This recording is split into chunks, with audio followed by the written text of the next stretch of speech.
अच्छा हम नाजायज बोलते हैं चाचा। तो जब ये हमारे नेता अपना इलाज कराने के लिए एम्स में जाते हैं, हमारे नेता अपना इलाज कराने के लिए बॉम्बे जाते हैं, विदेश जाते हैं, तो ये बताइए जब ये अपने इलाज के लिए अस्पताल नहीं खुलवाए तो हमारे इलाज के लिए कहां से खुलवा पाएंगे। मेरी उम्र आज 28 से 30 बरस की हो गई। 30 बरस से हो सकता है 5 बरस बाद मुझे होश आ गया होगा। 25 बरस से तो ऐसा ही देख रहा हूं कि हमारा बिहार में बदलाव कुछ नहीं हुआ है। दारू बंद हुआ है तब वो मिलिए रहा है।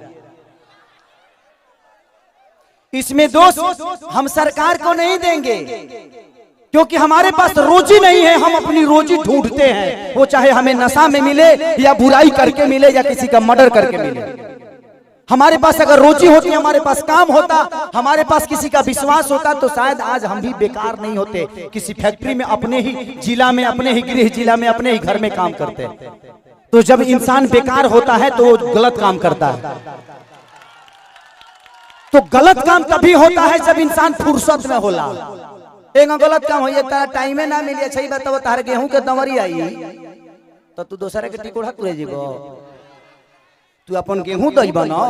तो जब हमारे पास अपना वर्क होता, हमारे पास फैक्ट्रियां होती, तो आज हमारे भी घर की औरतें अपने पति के साथ रहती। ये अपने पति के लिए तरसती नहीं कि होली में आएंगे तो दीपावली में आएंगे।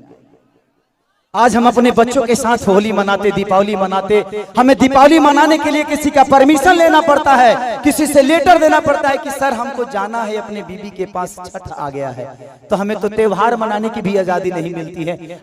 ऐसे राज्य में हम पैदा हो गए हैं। हमें ऐसे राज्य से नफरत नहीं है, लेकिन यहाँ के सिस्टम से मुझे नफरत है कि यहाँ के सिस्टम हमें कहीं का नहीं छोड़ा, कहीं ले ही नहीं गया। इनका एक ही काम है, जब बाढ़ आई ना, इलेक्शन के बाद हमें इलो रोज मिली।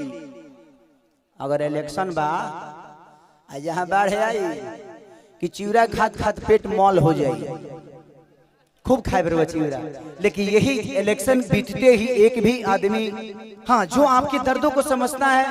मैं किसी राजनेता पे उंगली नहीं उठा रहा हूँ, मैं सिस्टम पे बात कर रहा हूँ। आज अगर यहाँ फिल्म सिटी बन जाए तो मुझे लगता है कि खेसारी लाल यादव यूपी में शूट करने जाते हैं, वहां पे कम से कम 60 से 70 लाख रुपया भैया प्रोड्यूसर और डायरेक्टर यूपी सरकार को दे के आता है।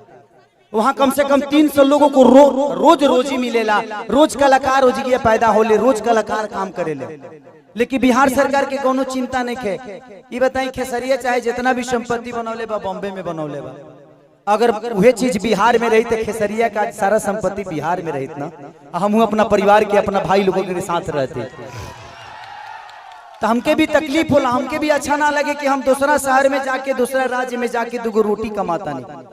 हमके शर्म लागेला दूसरा के जगह काम करे में। लेकिन क्या करी, जब हमारे खेत बंजर हो जाए तो घर हर तो दूसरे के खेत में नहीं चलावे के पड़ी हमके। और हमारा खेत बंजर, हम किसान हो के भी इस खेत को आबाद नहीं कर पा रहे हैं, तो गलती हमारी है। गलती हमारी ये है कि हम जब इलेक्शन आता है तो खाली 2 फ्रूटी पियला के बाद तो बटन दूसरा जगह चल जाता है। ये बताई खेसारी के बेटा बेटी ये बार खेसारी का लगे पैसा बा तो अमेरिका में पढ़ा दिए हैं, लेकिन सबका लगे सक्षम तो नहीं खे ना जब अपना बेटा बेटी का अमेरिका में पढ़ाई। तो बिहार में कितना लोग खेसारी बजी, एक गो ना, एक नु खेसरिया बा। ये बताइए आज भी हमारे बिहार के नेता हैं, यूपी के नेता हैं, सबके अपने बच्चे कोई अमेरिका में पढ़ता है, कोई लंदन में पढ़ता है, कोई मॉरिशस में पढ़ता है। किसी किसान का बेटा कहाँ पढ़ने जाता है, क्योंकि उसकी क्षमता नहीं है। क्योंकि इन लोगों ने अगर यहीं पे स्कूल दिया होता तो इनके भी बच्चे यहीं पे शिक्षित हो जाते। लेकिन इन्होंने जब अपने बच्चे का भविष्य तय नहीं किया तो हमारे बच्चों का भविष्य तय कहाँ से कर पाएंगे। अब यह बताइए कि यूट्यूब पर डाल दी तो लोग कहिए खेसरिया राजनेता हो गए। अब हम अपन दुखों ना कह सकिले।